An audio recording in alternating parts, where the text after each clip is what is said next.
Hi, this is Phil, and I'm here to tell you all about the Capes and Lunatics Patreon. Get early access to all of our interviews, including the monthly Chichester chats with writer and comic book legend D.G. Chichester, new episodes of classic Capes and Lunatics shows, including The Quantum Zone, This, That, or the Third, and many, many more specials, all completely uncensored. Access starts for $3 a month, full video when you pledge $5 a month. Check out the link in our show notes, or go to patreon.com/CapesandLunatics. Hope to see you there.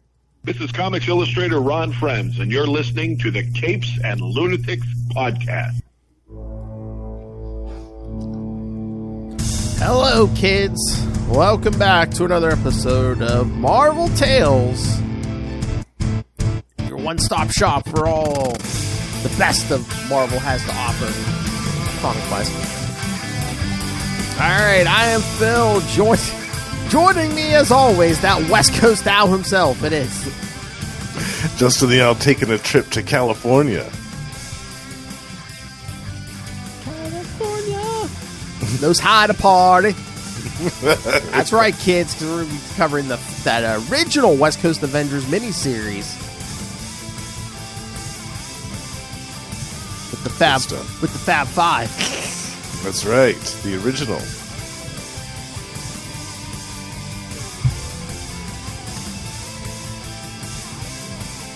That's right, kids. So, all right. So, yes. Did you read this when it came out, Phil? Do you remember? No, I came to West Coast Avengers later. So, yeah, I didn't pick this up new. Did you?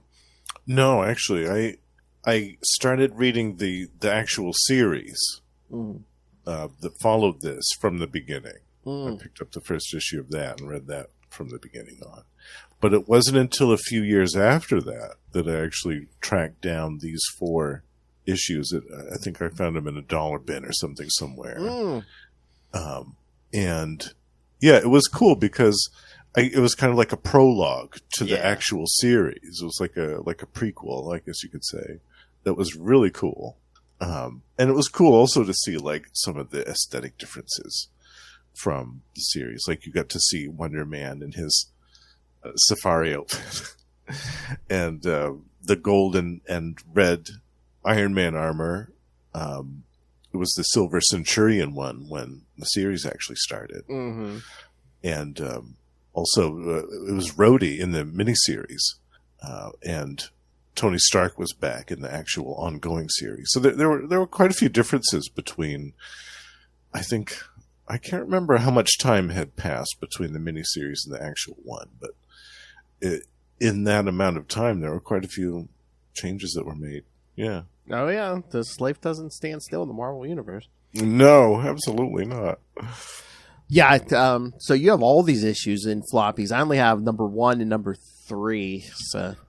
Well, I couldn't find them, of course. They're buried somewhere. So I've been reading. Yeah. Luckily, these are all on the app. So on the Marvel Unlimited app. Tearing all my boxes apart, yeah. Yeah, like I said, I only have 2 of them. So yeah, I just read them all on the app.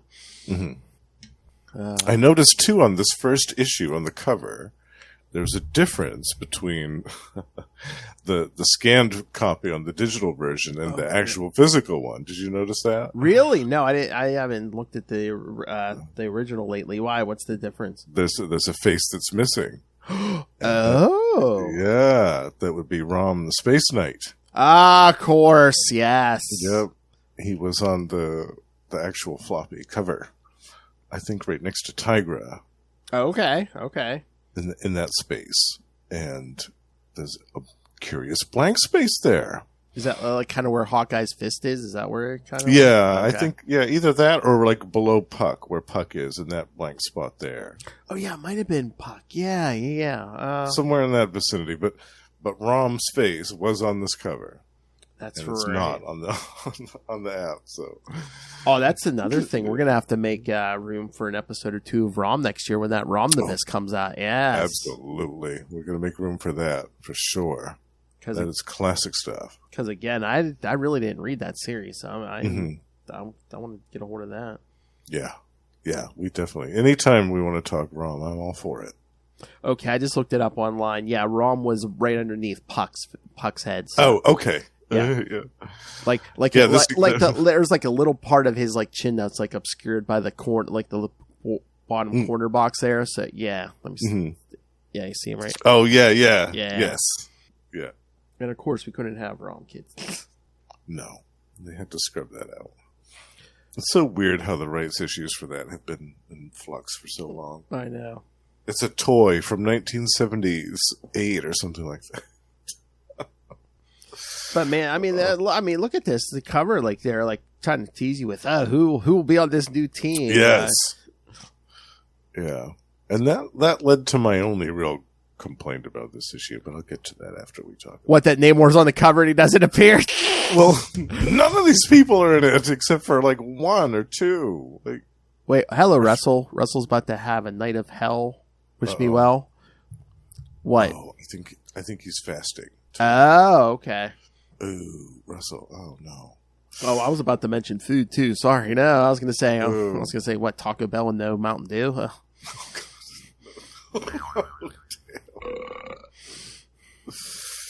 Oh, sorry. I assume it's for some medical procedure. Yeah. So yeah, I think I don't know. Yeah. No, he says sorry, Russell. no fasting, no doctor's appointments on Sundays. Oh right, yeah. I forgot what day it was. So you can eat to your heart's content then. Well, that's good. But yeah, Namor's on the cover. Hercules is on the cover. Ant-Man, Quicksilver, Black Widow, Cyclops, Doc Samson. Hiding behind Mockingbird's hair kind of there. Yeah. Shauna, I think. I was going to say, is that who that's supposed to be? Shauna there? I think that's Shauna. Yeah. Puck, Red Wolf. Yes. Yeah. And Iron Man, yeah. That only a handful of these people appear in this issue. And that was really my complaint, was that you're going to show all these people on here. And what was that? You're not going to have any of them try out for this team except for the Shroud. That's it. Is that kind of like one of those covers, like is that issue of Avengers where it was basically just like boxes with people's heads in it. It's like, two of these people joined the team because it was, what was it, like I think it was when She-Hulk joined the team and Hawkeye came back or something. That was an Al Milgrom cover. Yeah. I think Rom was on that one too. They probably scrubbed that one off the app too. Rom an Avenger. So funny. Could you imagine Rom as an Avenger? That would be so funny if they just like erased his head so there was just like a blank square on the cover on the app. No, we teased you with the Invisible Woman twice. It's the Silver Surfer. Yeah. So funny. Cantankerous returns. Whoa. Oh. I think they have cream for that. Maybe he's going to have a particularly nasty night at work. Oh, maybe. Yeah. Sorry, Russell. At least you don't have to fast tonight. I was thinking you were going to have to fast, so that's good at least. But yeah, but even that corner box on the cover, you got like the Hawkeye and then 4 mystery heads. It's like kind of like, well, I'm assuming if Hawkeye's leading his team, his wife, Mockingbird's his wife. I'm assuming his wife's going to be on the team or at least appearing in this book. So yeah. That's a good assumption to make.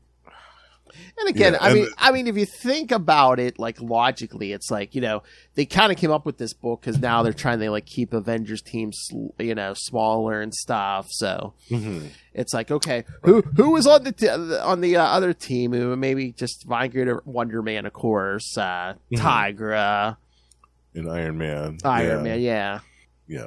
And they did spend some time though, which I did like, auditioning for a 6-member. And they offered it, as we'll get to, they offered it to the Shroud. So I liked that part. We'll get to that next episode too, because Hawkeye's looking for that 6th member for a while. Yeah, that goes on for, I think, the first year or so, something of that title, and it's pretty interesting who gets the slot, and then turns it down. Yeah, it kind of. There's like people kind of float in and out of that spot. I swear, because like even like what was it, like Avengers 303, where like Quasar's like first appeared, and like Hawkeye's like why'd you join our team? He's like where do you live? He's like New York. He's like never mind. Oh no, we've got an open spot on the West Coast team if you want to switch. Oh, all right. So, all right, kids. Yes. Issue 1, West Coast Avengers, September 1984. Avengers Assemble! Writer Roger Stern, penciler Bob Hall, inker Brett Breeding, colorist Juliana Ferreter, letterer Joe Rosen, and editor, one of our favorites, Mr. Mark Grunwald. Yes. Which I believe we'll be doing a few of his works next year, so. Definitely. Cap stuff. Yeah, we're gonna have some Cap stuff. Certain miniseries. Maybe some Quasar. Oh yeah. Person's birthday, maybe. Yep. Yeah, possibly. Oh, I had a thought for it. I know my birthday's in April, so that would be my month. But I had a thought for an April Fool's week, something or other. Like, what if we switch and like maybe that first week of April for April Fool's Day, you do the Spider Cast, Lilith does the Marvel Tales episode, but you each get to choose for each other. Like, you would pick what she has to cover with me for Marvel Tales, and she would have to cover you had to cover with me on Spider Cast. Oh yeah, that would be fantastic. I'll ask her if she'd be up for that. Oh yeah, I love that April Fool's Day crossover. See if they take it easy on each other, kids, or if they just come on, guns a blazing.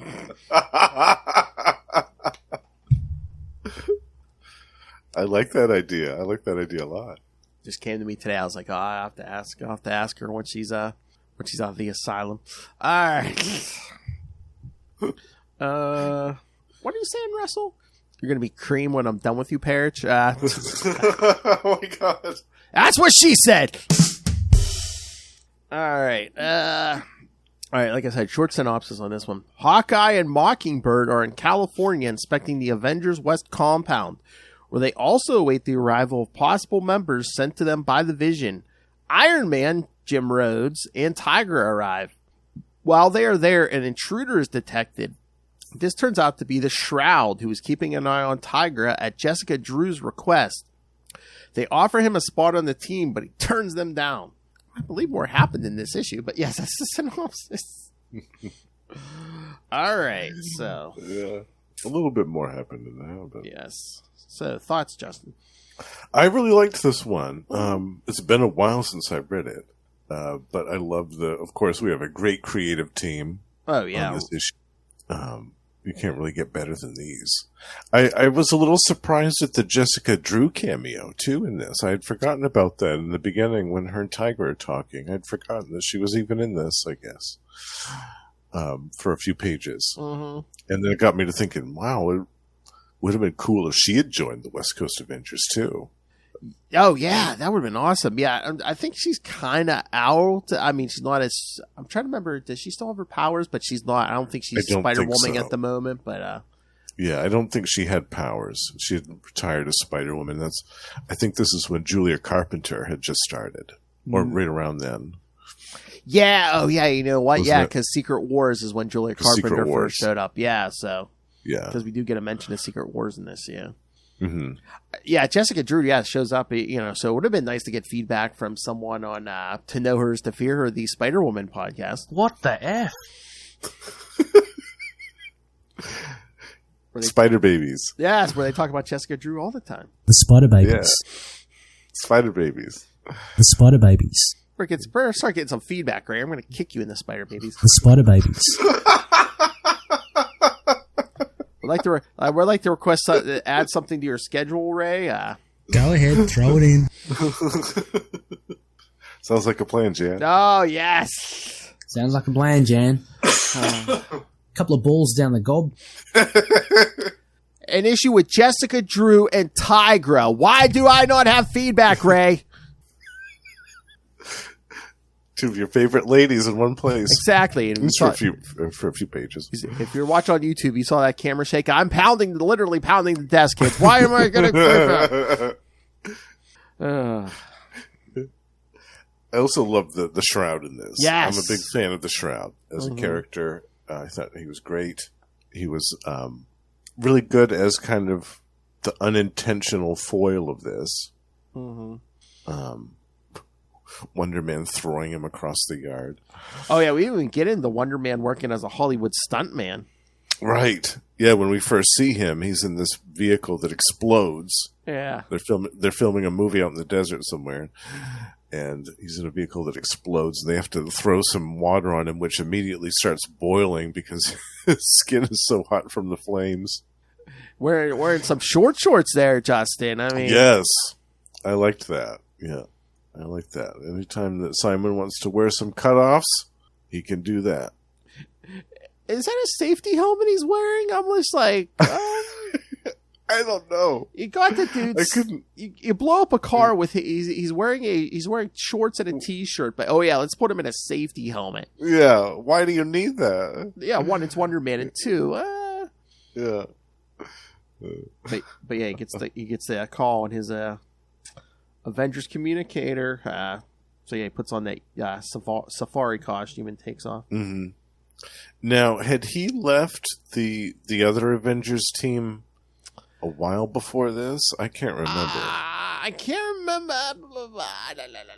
Was it on the other side of 200? Because I know, like in the 180s, he was still there. Yeah, and that whole thing with this when the Scarlet Witch had her tizzy on Wundagore Mountain, he was there for that. Yeah. I'm trying to remember. Wasn't there an issue like it was a little bit after 200 where like I think like most of the team was like either fired or quit, and it's like basically we started over. It was basically like the founders, Captain America taking the Hulk's place, but like the original Avengers and Tigra for a while. Yeah. Oh, okay. Mm-hmm. There's a few of those Avengers, those stretches of Avengers issues that I either haven't read or haven't read in years that are gray areas for me. And I can't remember if I read some of that. I remember that I was irritated with some of those issues because Guy Ritchie was hanging around a lot. Oh, yeah. And I can't stand that idiot. Like, anytime that they put him in a comic book, I'm immediately disinterested. I'm like, oh, God, we got this moron, this idiot with the shades throwing his dick around. I hate this. Whoa! Because you know he's just there to give people a hard time. Oh, yeah. Absolutely. And it's just, I don't find that interesting or a good plot device. I hate that character.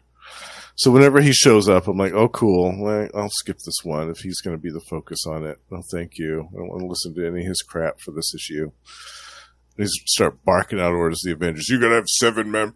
And that's another thing, too. Like, if it wasn't for Gyrich, we wouldn't have the 7-member rule that has been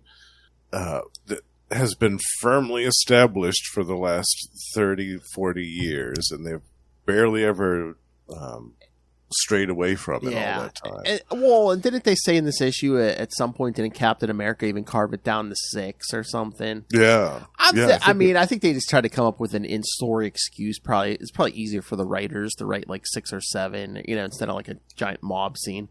Right. And for a while, too, it was a mob scene. Oh, like, yeah. I remember there was like 10 or 12 people in the team at one point. And that is a bit much.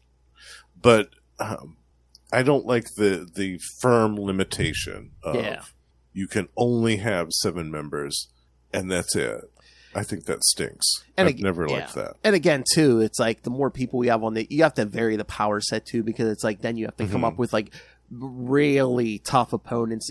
Say you have a team with like Thor and Wonder Man on it. It's like you really got to come up with some big threats. Yeah, or Thor and Hercules. Yeah. Wonder Man and Hercules, or Iron Man, yeah. But yeah, and then you've always got the mainstays on the team, like the Vision and the Scarlet Witch and the Wasp and Hank Pym, and it's just I can't stand that 7-member rule. I think it stinks. Well, I think that's why they came up with the West Coast Avengers, because we can have 2 teams now. Yes, we can spread them around a little bit, and then we could sell another book too. Right, and this was back in the day too, when there weren't a million Avengers. Like the roster, the complete roster of the Avengers, up to this point, 1984, was maybe 20 to 30 members, maybe if that, yeah. Yeah, like it might not have even reached 20 yet.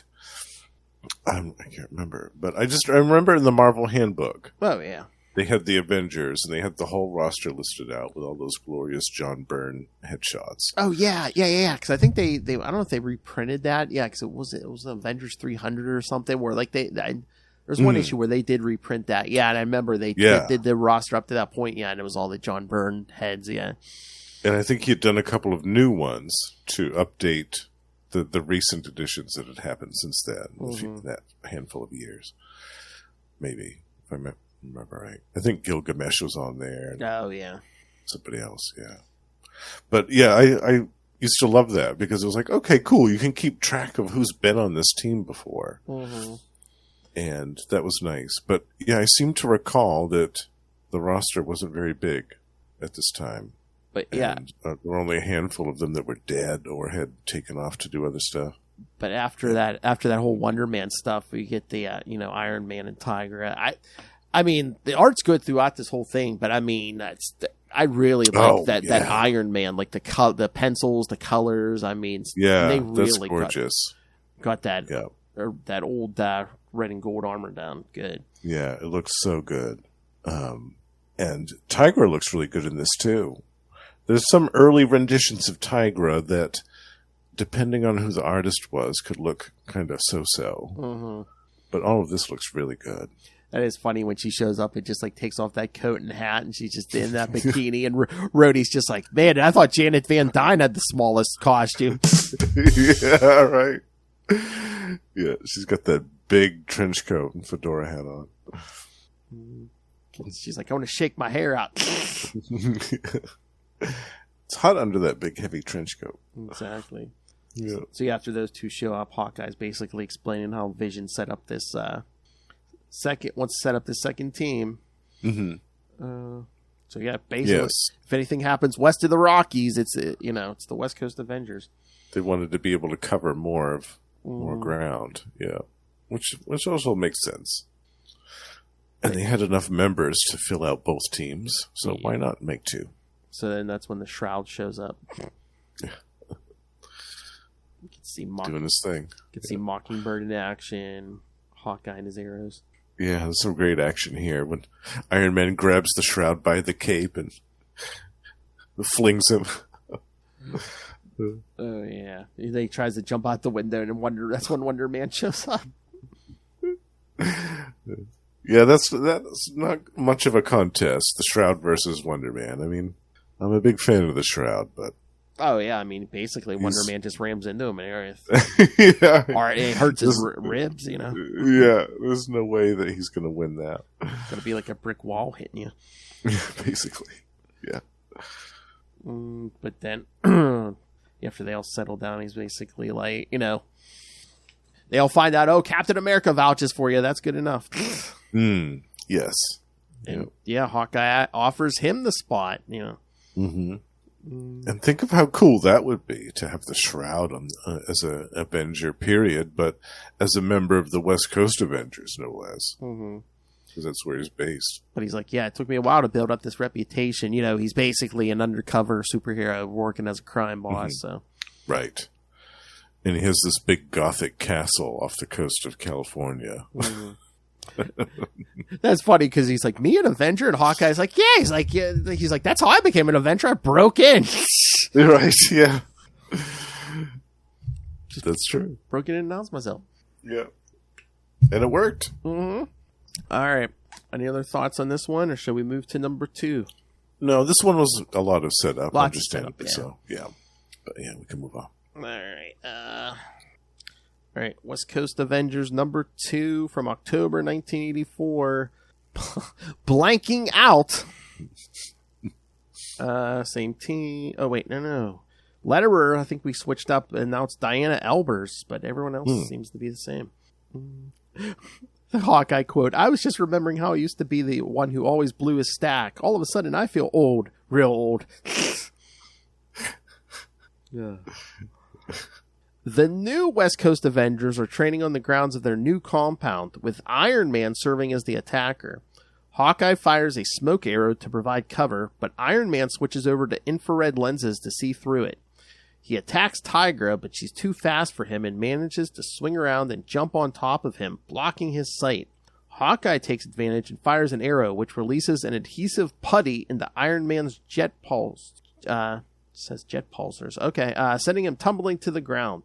But Iron Man uses his glow repulsors in his glove to create a concussive blast into the ground, knocking the rest of the Avengers off their feet.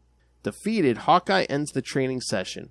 Hawkeye comments that having everyone together reminds him of the old days, and Iron Man contemplates telling everyone that he's not the man they think he is. Meanwhile, Freddy arrives at Simon Williams' house to find him using his strength to remove the walls, making it easier to move his belongings out of the house. Freddy asks Simon if he's really serious about going back to being Wonder Man and joining the Avengers, and Simon explains that Wonder Man is who he is and always will be, and that the Avengers will always be part of his life. Realizing that he's out of nails to finish the moving job, he asks Freddy to go into town with him. But as they are leaving the hardware store, the alarm at a nearby bank sounds. The Blank is robbing the bank in broad daylight. Wonder Man moves in to stop him, and the Blank opens fire, but the bullets just bounce off. One swift punch, and the Blank is sent flying back through the doors of the bank to smash into a desk across the room. Ouch.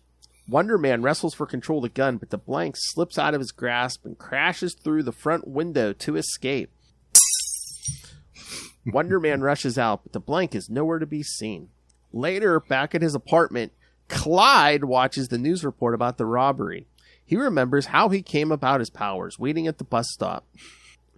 What a supervillain origin. He's waiting for a bus. That's enough to drive anybody to supervillainy. Oh, yeah, waiting for the humanity you meet on the bus, yeah. Yeah, exactly.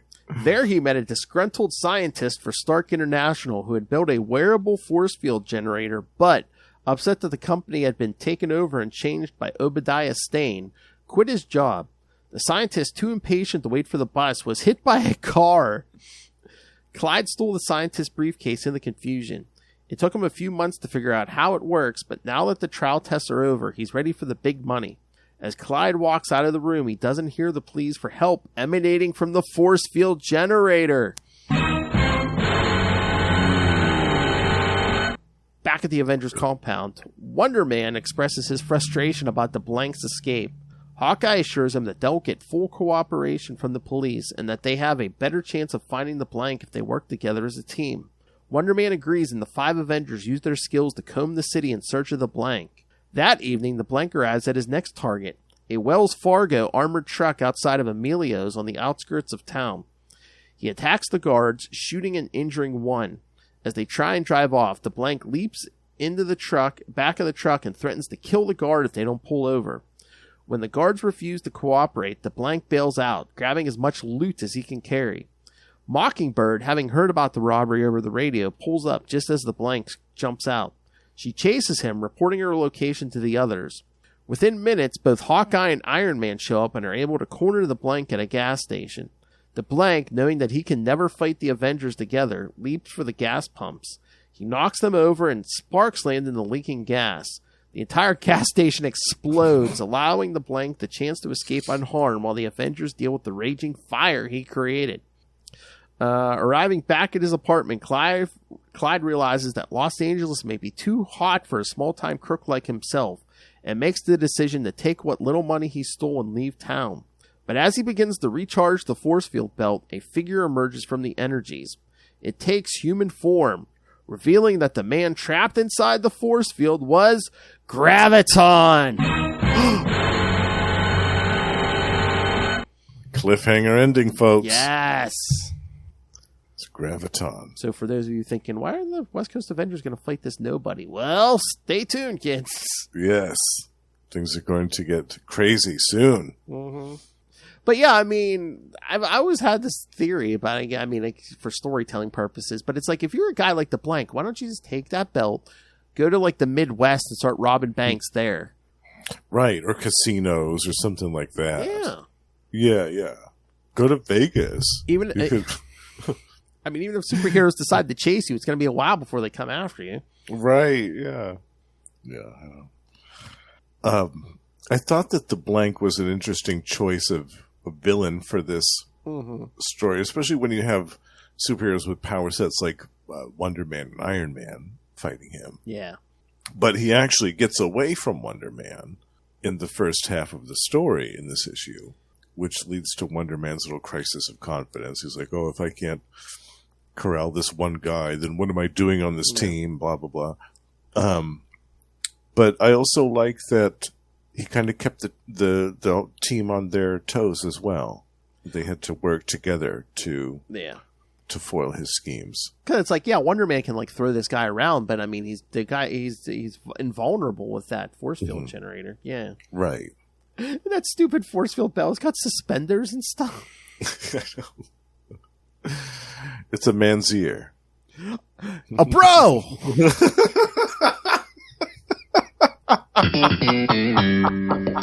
See, kids, a Seinfeld joke. This is like Lilith is not on vacation. I do what I can. I did laugh at the fact that all it takes to blow up a bunch of gas tanks is just leaping into them and knocking them over. I mean, I guess that would do it, but I guess there are electrical cables in there, so yeah, they could, they start sparking. Yeah. But just the way that it was illustrated was kind of funny. He just kind of careens head on into these gas tanks outside of this gas station, and they explode. And Hawkeye on his sky cycle.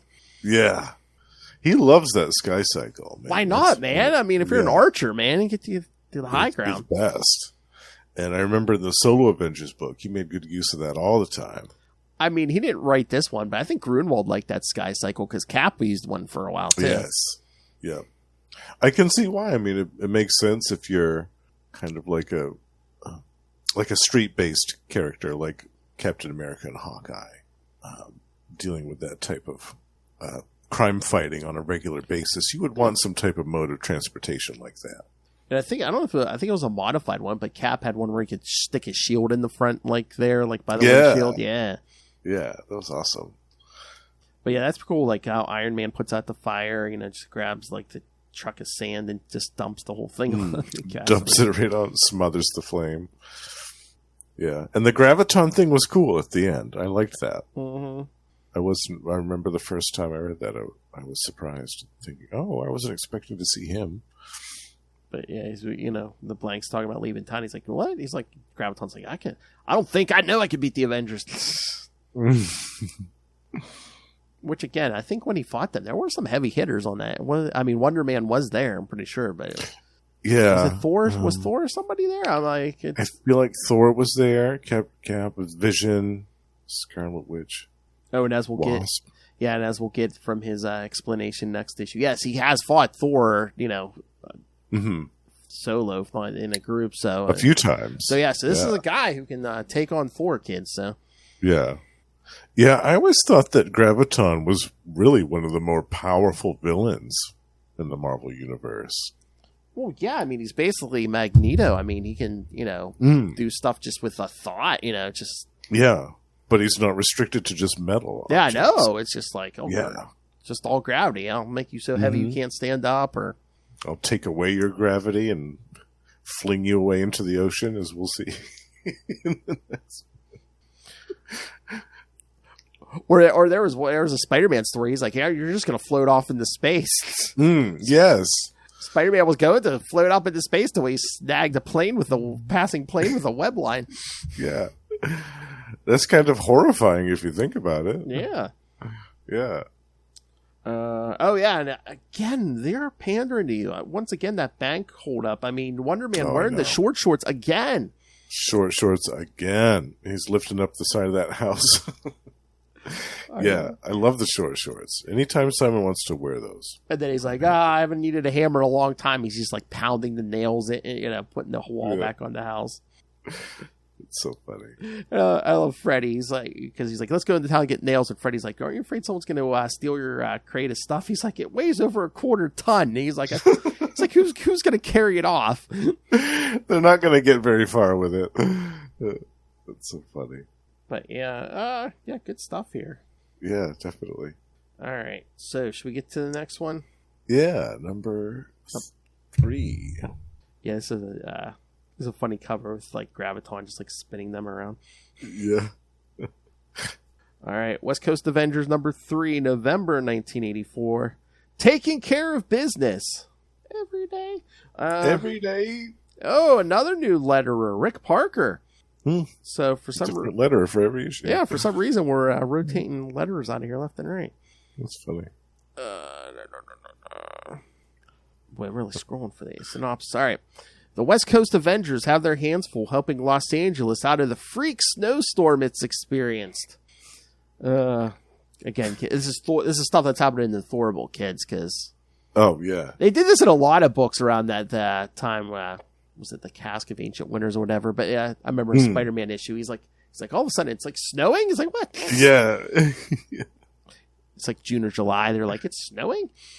So yeah, kid. I missed that Thor story initially. I went back and of course reread that, but I had no clue what was going on. I was like, why is it snowing all of a sudden over there? It's freaky Asgardian stuff, kids. Yeah. So even Los Angeles in like July is getting a snowstorm, kids. So, while Iron Man helps dig out stranded commuters in their cars, Wonder Man uses a giant snow plow to clear away the snow from the Santa Monica free. Yes, kids, he's literally just is holding a huge snow plow, just plowing the highway. Iron Man comments that the weird weather has done some strange things to people's heads, but after spotting people skiing in bikinis and shorts, he decides he's just being paranoid. It's just another day in California. Mm-hmm. Others, however, are taking advantage of the chaos the freak weather has caused to break into an electronics store and help themselves to the goods.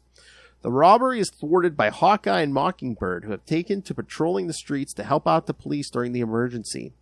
One robber manages to get away and make it back to the getaway car, but not before Tigra does. She manages to convince the robbers to give themselves up and beg to be taken to jail. Okay, two things that was weird about that. So, I know Tigra's probably extra strong, but is she strong enough to, like, hold back a moving car? Is she, like, lifting up the back end? I'm like, is she that strong? Yeah, she is, actually. Okay, yeah. Okay. Yeah, I think she can lift, like, a couple tons. Okay.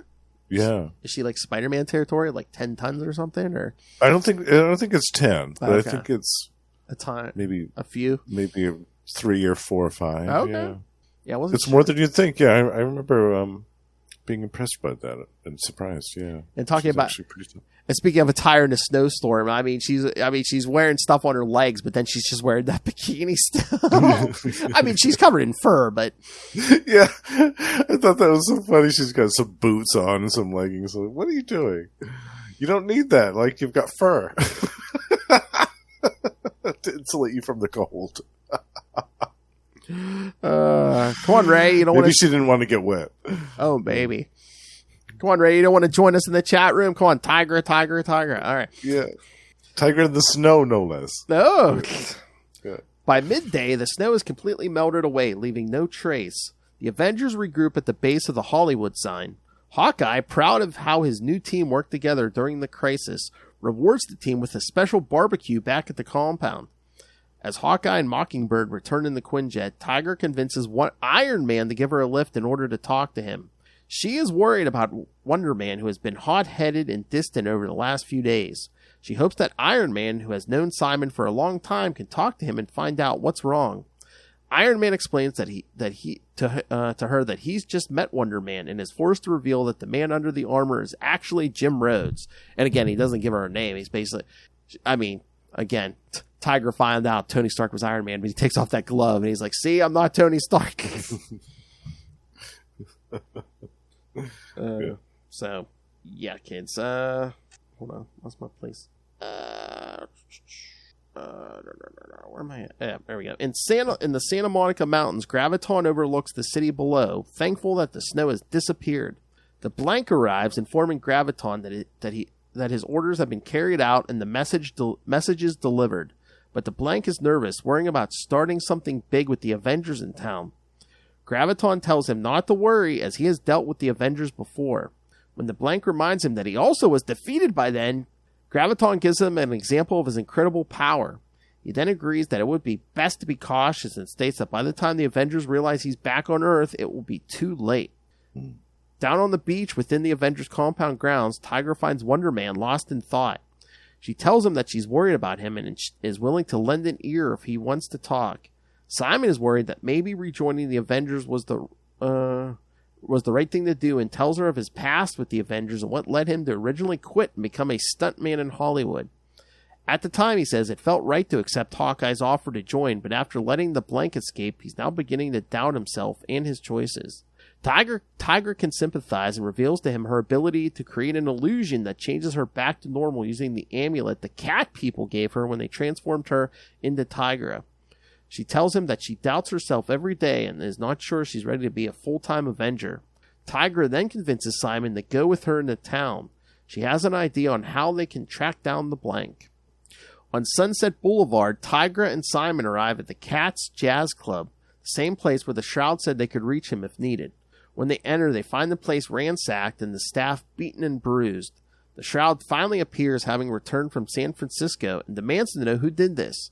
He asks that the Avengers not contact the police as he wishes to keep his reputation as an undercover crime lord. Wonder Man and Tigra agree to help him track down the culprits as well as keep the Shroud's secret. At the house of Lucky Max Galino, the Shroud and a disguised Wonder Man crash a party of some of the city's lowlifes. Yes, he puts on a blonde wig, kids. Yeah. A curly blonde wig. The Shroud demands to speak to the boss, which, to their surprise, is the Blank. The Blank tells them that he's planning a consolidation of all the West Coast mobs under his leadership. Simon attacks the Blank, but before he can reach him, both he and the Shroud are seized by an unknown force in midair. Their plan failed. Simon pulls off his disguise and reveals himself and Tigra, who is watching outside, crashes through the window to the surprise of the Blank and to surprise the Blank from behind. Finally, the true leader reveals himself as Graviton. Steps into the room. He easily takes out Wonder Man by increasing his gravity and sending the Avengers crashing through the floor. He pins the Shroud and Tigra to the wall, but Wonder Man frees himself and smashes his way back into the room. He immobilizes Wonder Man, then using his great power throws the Shroud, Tigra, and the Blank, whom he has no further use for, miles through the air and into the depths of the Pacific Ocean. Back at the compound, Hawkeye fires up the grill to start the barbecue. Mockingbird is worried that both Tigra and Simon have been gone for so long. Hawkeye tells her not to worry as the two of them can take care of themselves.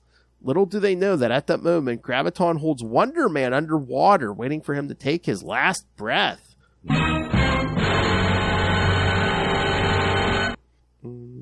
ending. Yes. Oh, yes, kids. And, yes, the snow was from the events of the Surtur saga from Thor's 349 through 353 and Avengers 249. So, yeah. Yeah, when I was a kid, I think I read this miniseries in like 1987 or 8, maybe.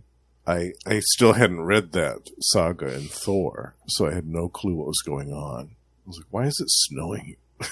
I know. I think, yeah, I read the Spider-Man issue and it starts snowing, and it's like, it's so funny because when he gives up the black suit and he has to go home in that Fantastic Four costume with the bag on his head. Yeah. And then he's like, how could this day get any worse? Then he's like, wait, it's snowing in July? What? I think there was just some brief editor's note. Yeah, I see Thor, current issues of Thor. I was like, oh, okay. Right, yeah. Yeah, what did you think of this one, Phil, with the return of Graviton? Very interesting. And I love this. I love back in the day. I mean, if we got a returning villain, we got an explanation because yes, we did see like Thor dumped him in like a void, an interdimensional void, but we got woken up when the construct that took all the heroes and villains to Secret Wars passed by. Brushed by the Beyonder.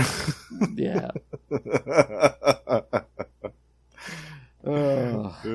Hit and run with the Beyonder.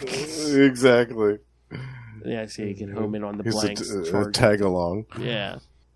I liked the little conversation between Tigra and Wonder Man on the beach. Yes. Where they kind of go over each other's respective origins with each other and have that little bit of a heart-to-heart, because it also is a precursor to their romantic relationship, as we'll see in the beginning of the West Coast Avengers series that we'll talk about next episode. Yes.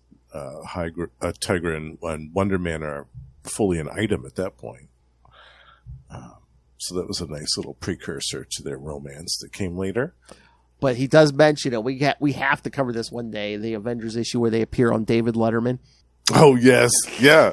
When he mentioned that, I thought about we have to cover that at some point. Have you ever talked about that on any show? No, I've never talked about it on any show. Yeah, we have to talk about that. Yeah, let's do that. Because it was like Assistant Editors Month. It wasn't even like the main team. I think it was like a bunch of, wasn't it like the reserves? It's like, yeah, him, something Black like that. Panther, Yeah.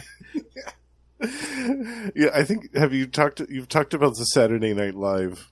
Yes. Issue, Yeah, we did. They did do that Marvel team up one. But yeah, we got to do the Letterman one. The Letterman one would be good. Yeah. Maybe we'll add that to next year's schedule. Wonder Man doesn't even like change his clothes. It's just like he's wearing a blonde wig. I know. And that's a terrible wig, too. Oh, man. I mean, I guess he took off the red safari jacket, but besides that, yeah, he did nothing to disguise himself besides that wig. Just threw on some type of tan jacket instead of his red one. And how about that for a cliffhanger? He just has Wonder Man pinned to the bottom of the pool. He's like, he can't get up. Yeah. I'm just going to keep him underwater. And you're stuck there indefinitely. Trying to impress those girls in their swimsuits.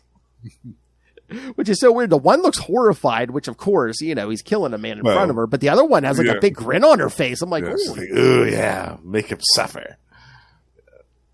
She must be one of Frank Miller's girls. Oh, okay. Yeah. Your mother's a whore! Oh, yeah, I love supervillain groupie, but I love mayhem and murder. Your mother's a whore! Kill him again! Yeah, that's quite a power of Graviton. Like, thinking about the fact that he hurled the Shroud, Tigra, and the Blank all of that way, like, through the distance, into the ocean. Like, that's quite a power. That's significant. And they probably would have kept going, but he probably just, like, he was like, okay, no, whatever, wherever they're at, they'll land. Right. And it was at least a few miles. Like, that power is significant, I think. I love Hawkeye's barbecuing in his full costume. Yeah. Like, really? You at least can't take the mask off? Right. You're going to get grease all over that. And then Rhodey just thinking, how am I going to eat with this helmet on? He's like, I guess I might have to tell them who I am. Yeah, reveal the big secret. Exactly. All right, should we wrap this up? Yeah, issue number 4. Yes. All right. West Coast Avengers number 4, December 1984 finale. All right, the letter. Okay. Oh no, we might have Roger Stern and Bob Hall are still here. Inkers this time, Brett Breeding and Peter Berardi. Colors Ken Fed on what is it? FEDUNIEWICZ. So someone just that's quite the last name. Yeah, I'm not going to try that one either. And the letterer this time, Joe Rosen. 20 miles out from the shore in the Pacific Ocean. Oh my God. Tigra emerges to the surface holding the unconscious Shroud afloat. She uses her emergency signal beacon to call for help. She remembers being thrown through the air by Graviton along with the Shroud and the Blank, who is nowhere to be seen. Just as the Shroud begins to regain consciousness, Iron Man appears to rescue them, having heard their signal. Back at the Avengers compound, Tigra relays the story of what happened to the others. She is worried about Wonder Man, whom nobody has heard from since the attack. Iron Man is tired of waiting and wants to attack Graviton head on. Hawkeye reminds him that Graviton is one of the most powerful supervillains the Avengers have ever faced, and that Iron Man should know that as he was there during their initial battle years ago. Iron Man decides it's time to tell the truth to the others, removing his helmet to reveal to them his true face, Jim Rhodes. Hawkeye is shocked and angered, unable to believe that they've been working with an amateur. Rhodes strikes back at the remark, reminding Hawkeye of how he helped them escape on Battle World when the Molecule Man dropped an entire mountain on top of them. Remember that? Hawkeye backs down and remembering how much of a hothead he used to be to Captain America when he first joined the Avengers, realizes he was out of line and apologizes. The team then puts their heads together to come up with a plan to rescue Wonder Man and defeat Graviton. Later at Graviton's Santa Monica retreat, he's paid a surprise visit by the notorious Madame Mask, head of the Magia crime family.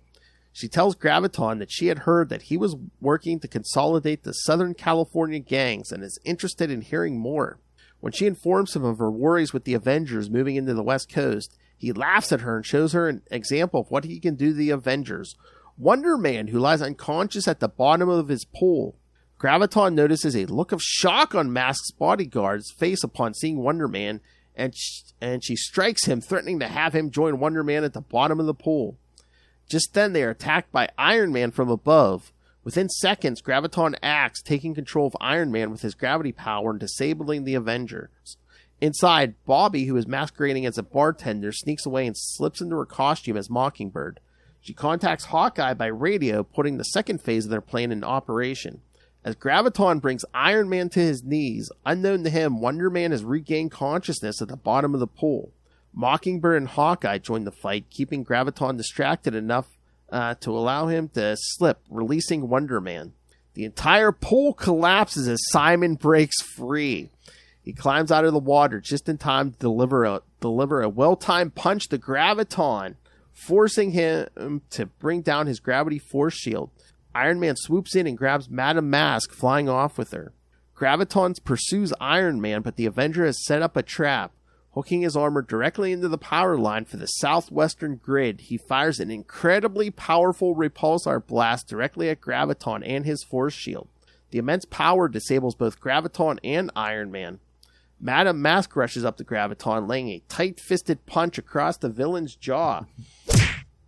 Pulling off her mask, she reveals herself to be Tigra in disguise, having used her amulet to give the illusion of Madame Mask. With the West Coast Avengers back together again, they attack Graviton as a team. He finds himself to be overwhelmed, and he is disabled and knocked unconscious by Hawkeye's tranquilizer gas arrows. The police arrive to haul away the defeated Graviton, and the news cameras capture the results of the new Avengers' first victory as a team. The next day, the Avengers sit around the pool at their compound, watching the news story while finally having the barbecue that Hawkeye promised. Tigra tells Simon that when she saw him at the bottom of Graviton's pool, she was so terrified for him. He reassures her that ever since he rose from the dead those years ago, he hasn't needed things like food, water, or air. They then receive a call from the Vision on the East Coast, congratulating the team on a job well done. With all doubts now gone, the West Coast Avengers are ready to stand among the best. Their saga is just beginning. Yeah. All right, so... Oh, and they didn't even mention since Mockingbird was like masquerading as a bartender, they slipped the Graviton and Mickey too. Oh, so see, kids. I mean, the Avengers have learned their lesson. Instead of trying to take them down just purely through brute force, yeah, they slipped them a drug too. So yeah, well, whatever works when you got a villain that powerful. Mm-hmm. Sometimes you got to fight dirty. But yeah, I like the whole thing with Rhodey, where he's basically like, because again, Hawkeye's like, oh, he's an amateur. He's like, have you realized how long I've been with you guys? He's like, I was there with you on Battle World. Yeah, which happened. I was trying to remember the timeline on that. I believe that was still in '84, but yeah. Yeah, but he was around a lot longer than that. Oh yeah. I mean, it's not like he just took up the armor. Right no. Yeah. I mean, I think this might be closer to Iron Man 200 and not, and he took over in like 170. So, yeah. But yeah, real time. He's probably been Iron Man at least a year or two. So, at least, yeah. Leave it to Hawkeye to run his mouth, But at least he apologized afterwards. He realized he had made a mistake. He spoke out of turn. And it's just so funny. He's like, "Oh, is this what I put Captain America through back in the day?" Yeah, right. Yeah, see, Hawkeye, you're growing. Yeah.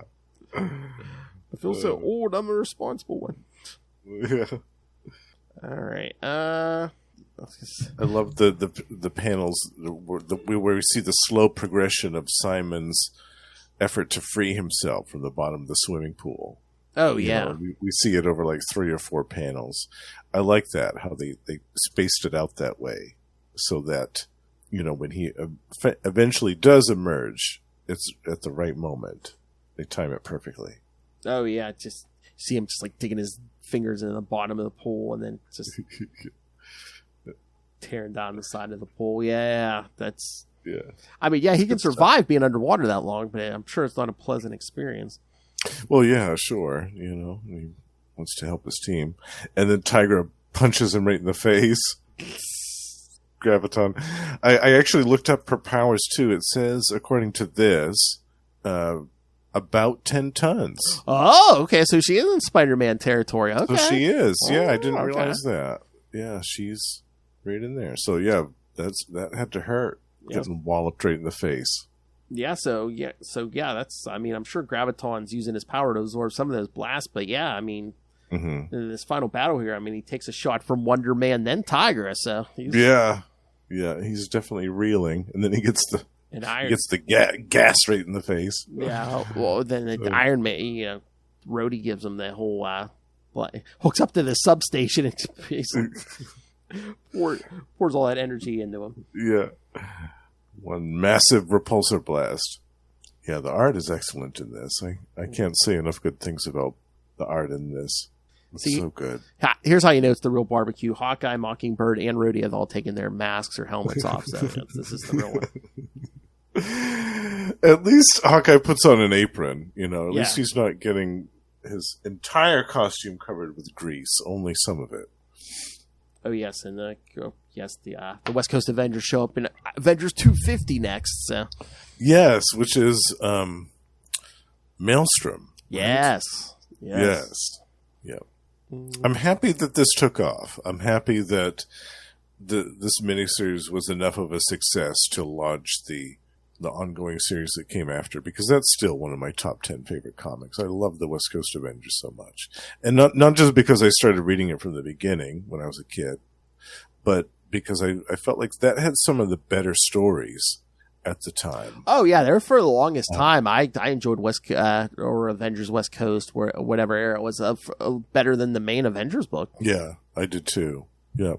And there were some heavy things. Like, I remember the whole plot line where Mockingbird was drugged and raped by the Phantom Rider, and then that whole conflict that happened. I mean, that was some pretty heavy stuff for, a 10 or 11-year-old kid to read about, but I loved it. It was done really well. And the series just moved along at a really brisk pace. It never felt like it stalled out. Like there was a moment that the series kind of lagged and stalled out and lost its momentum. It always just kept going really well. It added some great new members as it went along. Yeah, I love that series so much. I'm glad we're covering the beginning in the next episode. Yeah. So we'll see where we're at. Next episode, kids, when we start the ongoing series. And again, we'll have Tony Stark back. Yep. The Silver Centurion armor. Mm-hmm. And Wonder Man has a new costume as well. Loses the safari outfit. Oh yeah, that's right. He's already in the black and red, right? Yeah. Yeah. Although he hasn't started dyeing his hair yet. He's still got the gray hair in issue number 1. Although it's like by the time we get to the Wonder Man ongoing, it's like, yeah, he can kind of like subtly change his appearance and, Yeah. All right. Anything else, Justin? No, I'm glad we covered this miniseries. It was nice to revisit this again, Phil, yeah. and check this out. Like I said, it feels to me like a nice prequel to the ongoing series. It sets things up well. It's cool that Graviton was the villain. Like I still think he's one of the most fearsome villains in the Marvel universe, but he's almost too powerful. He's almost kind of like Molecule Man. Yes. In that category where you have a villain that's almost too powerful. How do you beat this guy if he can control gravity? Or how do you beat the Molecule Man who can control anything? Like, you know what I mean? Mm-hmm. But the Avengers, the stories in which Graviton is used for the most part, the writers always always come up with some inventive way for the heroes to find out a method to beat him. they work, either it's a team effort like it was in this, where they work together to defeat him, or if it's a solo character, as in the case of Thor, they have to be creative with what they do, like exiling him to another universe, exactly, or putting him in another dimension, whatever you do. You got to get creative when you fight villains with that type of power. And I love that. Like I said, I love this era where they'll explain, oh hey, Thor dumped him in a dimension. This is how he got out. These days it just seems like, oh yeah, the villain's back, kids. Just roll with it. He's just back. Yeah. Just accept it. Oh hey, didn't this guy die like 5 years ago? He's back. Just roll with it. Yeah, he's back. It's comics. Just roll with it. He was one of the ones that the Hood brought back. Back when the Hood resurrected all those dead villains. He was one of those guys. Bendis. Exactly. Mr. The king of just roll with it. I'm about to reinvent the wheel. Yeah. It'll work, I promise. It'll work. I know round wheels have been be popular the last couple centuries, but I think I'm going to start making some square wheels, Yeah. Some triangle wheels. Let's completely change up those personalities in Moon Knight's head. Yeah, there you go. Wolverine, Spider-Man, Captain America, sure. That was his formula for the longest time. It's like, oh, I'm coming onto a book. Let's just add Spider-Man and Wolverine. Yeah. The Avengers, Moon Knight. I see you, Bendis. Yeah. Bendis Just add those two and it'll make everything perfect. And Bendis is sitting there somewhere going, no, your new target is Frank Miller. No, I thought you were off me now. Your mother's a whore! We don't forget. We don't forget Frank Miller, no. That's right. All right, kids. So, yes, next time, like I said, this will be our last week of 2 Marvel Tales a week. Hope you guys enjoyed it. I know we have, so. Yes, absolutely. But, in a few days, you'll hear our coverage of... the issue 1 and 2 of the ongoing West Coast Avengers series and Vision and the Scarlet Witch number 2. Oh, that's right. We're going to get all that Grim Reaper stuff too. Yeah. Yeah. So good. It's a nice little 3-part story by Steve Englehart. Mm-hmm. And then, the last episode of the month, you'll get Thor 433 through 436, the beginning of Eric Masterson's run as Thor. Yes. Super excited about that one. Mm-hmm. And then, again, if... in October, you'll be getting the first 4 issues of the 90s Ghost Rider series, the first 5 issues of Hellstorm, Prince of Lies, and then the last 2 issues of the last 2 episodes of October, you'll get Marvel Comics Presents 1 through 6 and then 7 through 12, all focusing on one of Justin's favorites, The Man Thing. Giant-sized man thing. A certain giant-sized man thing. That's what we need to cover one day. Just some of those giant-sized man thing issues. Oh, yeah. Just for the name. Oh, man. I'm going to have to get Lilith for those. Oh, yeah. That old Steve Gerber stuff. You better believe it. You and Lilith and... Giant-sized man thing.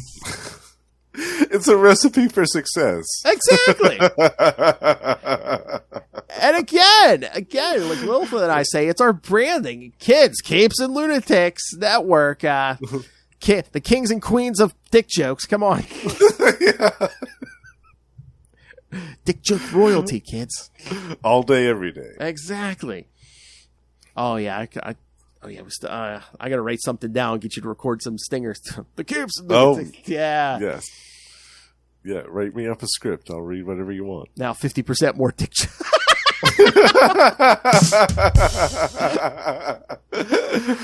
Oh, no, you know what I need?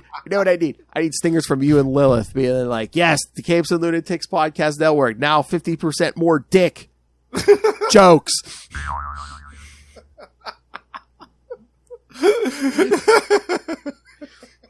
Now giving you 50% more dick jokes.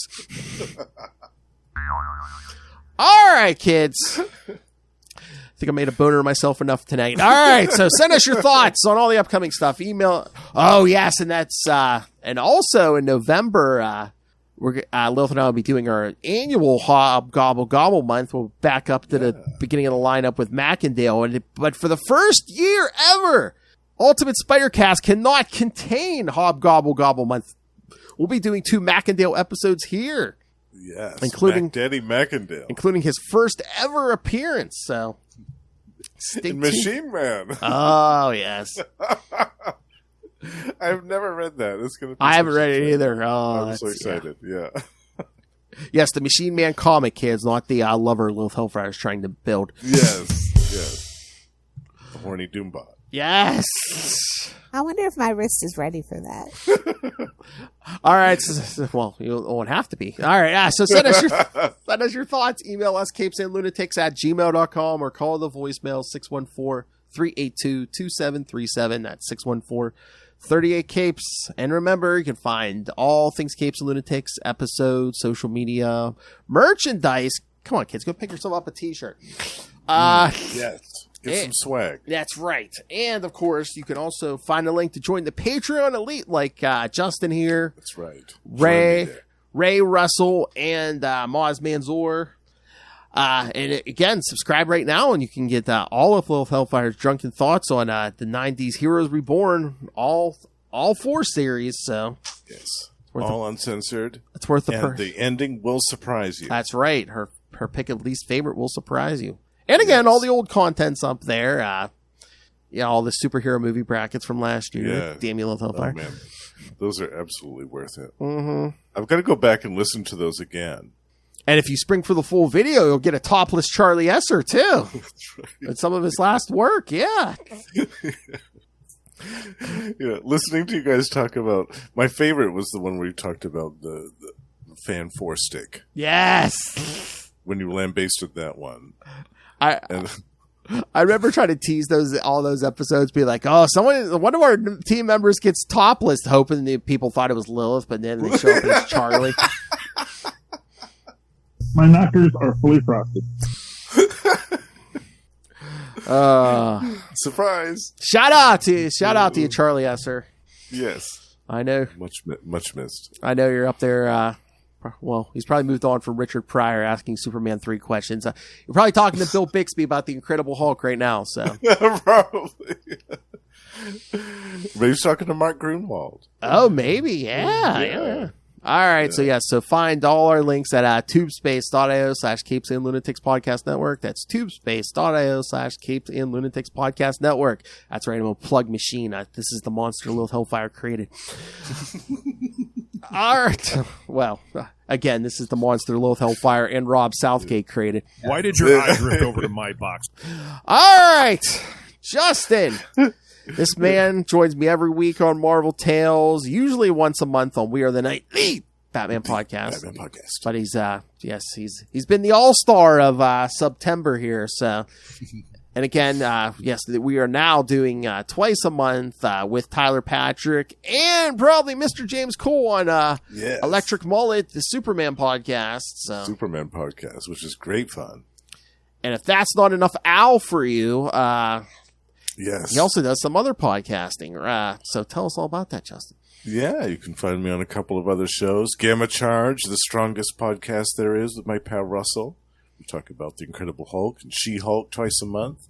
And we're also reviewing each new issue of the amazing new series by Philip Kennedy Johnson and Nick Klein. It's amazing. If you haven't read it, go check it out. And we also have a Patreon, so check us out there if you'd like. We have bonus episodes on there as well, once a month. This month's episode is about Pitt from Image Comics. We'll go back and talk about the first couple of issues of those. And also, Russell and I are joined by our friends Ray and Sparky on Predator and Prey, the Yocha podcast, in which we talk about twice a month Fox's Predator in comics, movies, action figures, video games, and more. And last but not least, the Lost Library of Legends is coming soon. Believe one or it. I'm a sucker for a guy with a powerful I'm going to surprise you, Phil. It's going to come out of nowhere when you least expect it. Cock-a-doodle-doo. I'm just going to post the link and be like, surprise, check this out. Superior Puss. That too. Well, that escalated quickly. Sorry, I'm sorry. I'll believe it when I see it. It's so salty.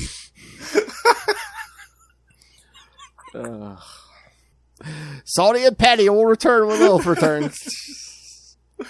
Just on a brief hiatus. Oh my god, I was just like re-listening to stuff from a few months ago. We were on a Spider Cast and like we're talking about how about Carnage and I said, oh yeah, he's kind of petty, and Lil's like, yeah, that's why you like him, he's petty. I'm like, and Cardiac was in those issues too. I'm like, oh yeah, well Cardiac's a salty bitch. How do you like that? Cardiac. I love Cardiac. That's right, kids. Between Lilith and Justin, I'll cover anything 90s. Hell, now Electric Mullet. Oh, it's just... Yeah, we're going to be creeping up to the 90s over there, too. It's going to be 90s all over the place. Oh, yes, and all you Marvel fans, stay tuned this month. You'll also be getting a Wondercast. Yes, that's right. With the full crew, the two of us, Mr. Will Allred, and that lazy Ray. slacker Ray, yeah. Captain Marvel Snap himself, Ray. Marvel Snap. And I know that's not the game you're playing, Ray, but it's just funnier. All right, kids, thank you for joining us again. Later this week, more West Coast Avengers, and then next week, Thor. Eric Masterson, the Mighty Thor. Yes. Yeah, send us your thoughts, please, kids, because Ray drops the ball all the time. And Lilith can't wake up from her drunken stupor, so we are counting on you, the fans.